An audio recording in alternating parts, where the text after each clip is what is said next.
Meu nome é Elisa, eu sou aluna do Banco de Dados da FIAP e vou falar sobre os processos de DML na arquitetura Oracle. Mas antes de entrar nos processos, eu vou falar um pouco dos componentes da arquitetura. Todos os processos se iniciam da mesma forma.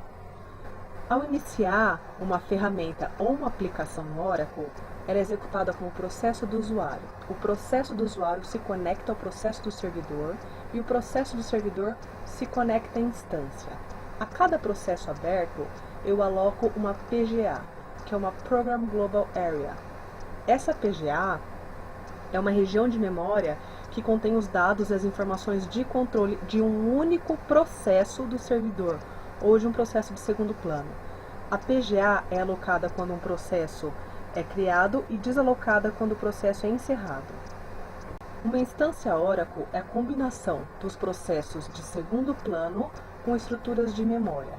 A instância é composta por estruturas obrigatórias e estruturas opcionais. Fazem parte das estruturas obrigatórias da instância a SGA, que é a Shared Global Area, Shared Pool. Dentro dela nós temos o cache de biblioteca e o cache de dicionário de dados. Também é obrigatório o cache de buffer de banco de dados, o buffer de read log. O cache de biblioteca armazena as informações mais usadas recentemente. Ele permite o compartilhamento de instruções recentes e a limpeza do cache de biblioteca é gerenciada através do algoritmo de LRU. O cache de dicionário de dados armazena as informações sobre o banco de dados, como os dados de conta de usuário, nome de arquivos, segmentos, locais e extensões, descrições de tabelas e privilégios de usuários.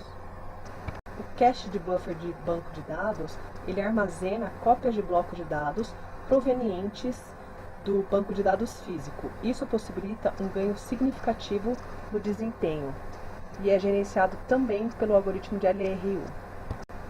O buffer de read log contém todos os comandos usados durante o processo de atualização dos dados. São estruturas opcionais na instância, o large pool e o java pool. O java pool é uma estrutura opcional, porém necessária se o Java estiver sendo usado. Essa estrutura ela atende aos requisitos de parse do comando de Java. O large pool é uma área de memória opcional que não utiliza o algoritmo de LRU para limpeza. Os processos de segundo plano são processos que ocorrem paralelos dentro da instância. Esses processos, nós temos o pmon, smon, dbwrite, logwrite, checkpoint e outros. Esses são os principais. O pmon, ele faz a limpeza da instância após ocorrerem falhas em processos. O smon, ele entra em ação quando ocorre uma perda da instância por falha do sistema. O processo de segundo plano smon, ele é capaz de recuperar automaticamente a instância quando o banco de dados é reaberto. O processo dbwrite é responsável por gravar em disco, na área de arquivos de dados, todos os dados que foram modificados dentro do cache de buffer de banco de dados. O processo de segundo plano, logwrite, ele descarrega os comandos salvos dentro do buffer de read log na área de arquivos de read log online. Ele tira do buffer na área de instância e salva na área de read log. E o processo de checkpoint, ele atualiza as informações de checkpoint nos cabeçalhos dos arquivos de dados. O banco de dados físico é composto por arquivos de dados, arquivos de controle e arquivos de read log. Os arquivos de dados, eles contêm os dados do usuário ou da aplicação do banco de dados, além dos metadados e do dicionário de dados. Os arquivos de controle contêm os dados sobre o próprio banco de dados, contém as informações sobre a estrutura física do banco. Os arquivos de read log, eles salvam os comandos utilizados durante todas as atualizações, e com isso é possível a recuperação da instância em caso de falha. Agora que já demos uma introdução sobre os componentes da arquitetura Oracle, nós vamos entrar nos comandos de DML, que é o Data Manipulation Language, que nada mais é do que a linguagem de manipulação de dados. Fazem parte dos comandos de DML o Select, Insert, Update e Delete. O objetivo desse vídeo é mostrar o trajeto dos comandos de DML dentro da arquitetura Oracle. E o comando Select, ele é um pouco diferente dos demais, então nós vamos começar por ele. O comando de Select se inicia no processo do usuário, faz uma conexão com o processo do servidor, onde é desprendida uma área de memória específica para cada processo. Essa área de memória chama PGA. O processo do servidor aciona a instância e dentro da instância a primeira verificação ocorre dentro do cache de biblioteca. Se esses dados já estiverem no cache de biblioteca, a informação retorna para o usuário através do processo do servidor. Caso os dados não existam no cache de biblioteca, o comando vai ser validado no dicionário de dados.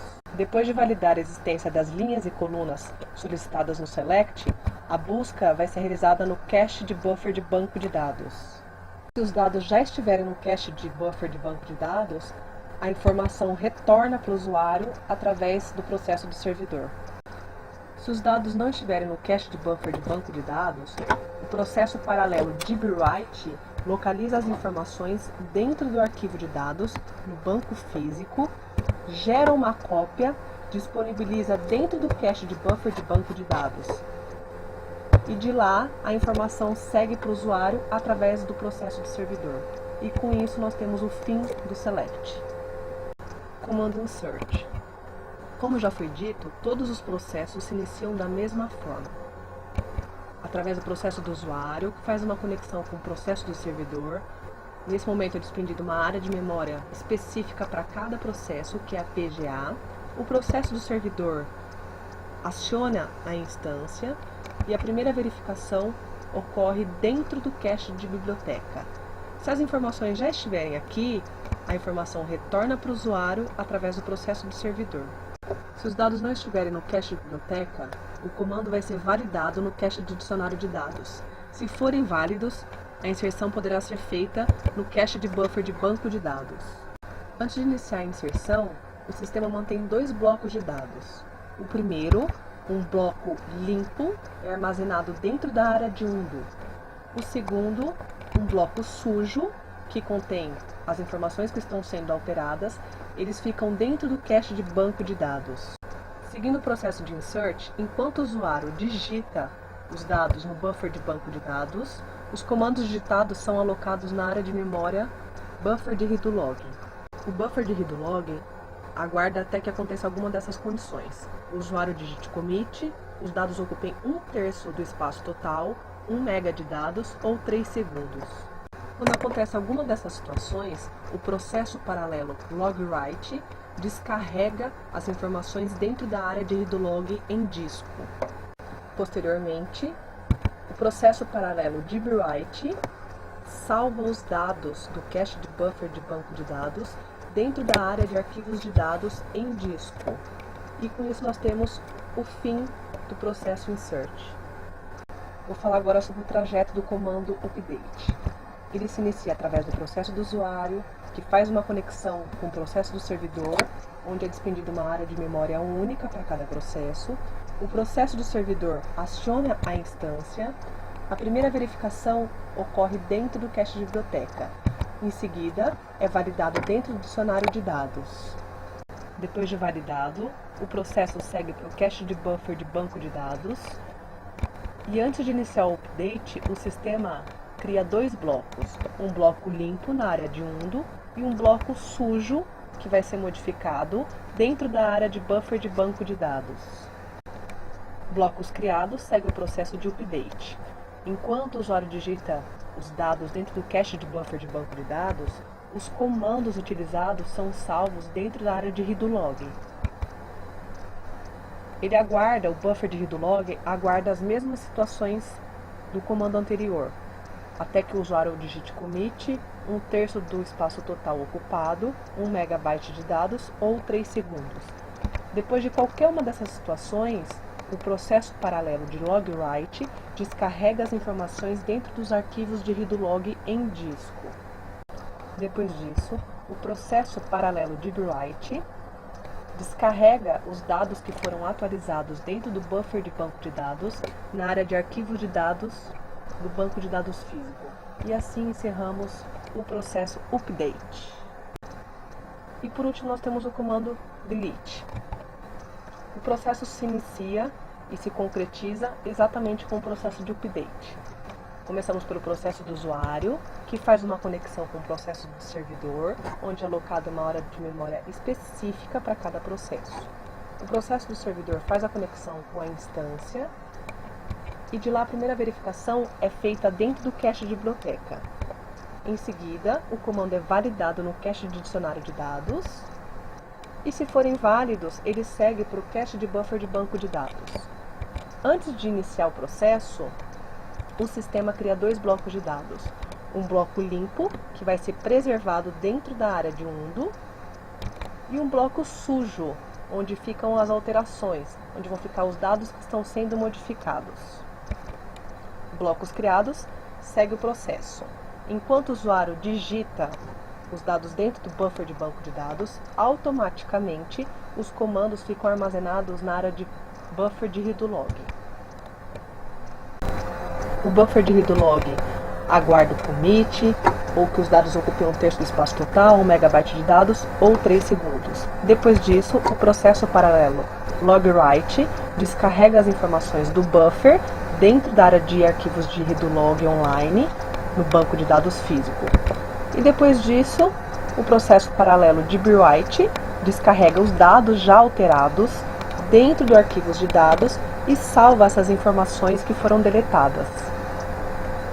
Com isso, nós finalizamos o delete e finalizamos o vídeo. Hoje nós vimos um pouco dos componentes da arquitetura Oracle, um pouco da função de cada uma, os processos de DML, qual é o trajeto deles dentro da arquitetura Oracle.